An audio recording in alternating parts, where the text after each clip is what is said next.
राजाको झन्डै छैन। राजाको झन्डा नेपालकै झन्डा हो, मैले नेपालको झन्डा बोक्छु। अरू पार्टीको कुनैको झन्डा बोकेको छैन।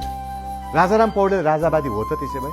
म जन्मेकै राजाको पालामा देश कस्तो थियो, कति शान्ति सुख भ्रष्टाचार भने त्यति थिएन, मान्छे डराउँथे। परिस्थिति त्यो बेला एउटा राजा थिए, देशमा शान्ति थियो, सुशासन थियो, तपाईँ मध्यरात कहीँ पनि हिँड्नुहोस्, सेक्युरिटी थियो है। अहिले त हेर्नु मान्छे मार्ने भने त कुकुर मारे जस्तो छ, रिस उठेकै मारिदिइहाल्ने अनि पार्टीले बचाउने।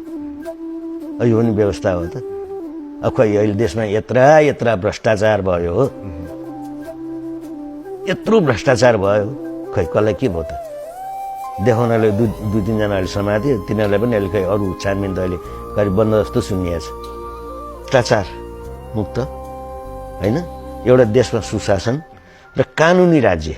कानुन भनेको सबैलाई बराबर हुनुपर्छ है। अब अमेरिकामै भनौँ, म त्यहीँ बस्दाखेरि अब जर्ज बुश राष्ट्रपति होइन, अनि फ्लोरिडाको गभर्नर जेबा बुश भन्ने होइन, जेबा बुश भन्ने उहाँको छोरी ठुलो बाउ राष्ट्रपति। त्यो जेबा बुशको छोरीले चाहिँ नि एउटा सिबिएस भन्ने फार्मेसीमा गएर एउटा के औषधि छोरी छ, त्यति हो। त्यो त म पनि एउटा सानो औषध छोरी जेल हाल्यो त, राष्ट्रपति गभर्नरको छोरीलाई। त्यो पो त कानुन त। त्यहाँ त राष्ट्रपति के पनि हेरेन नि त, उसले उसको क्राइम हेऱ्यो। यहाँ त मान्छे हेर्छ,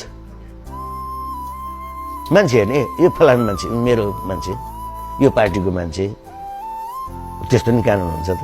त्यसले गर्दा समान कानुन मान्छेलाई सबैले कानुनी दायरामा बाँधेर बाँच्न पाउने अधिकार राजाको पाला हुन्छ। अहिले देखिएन।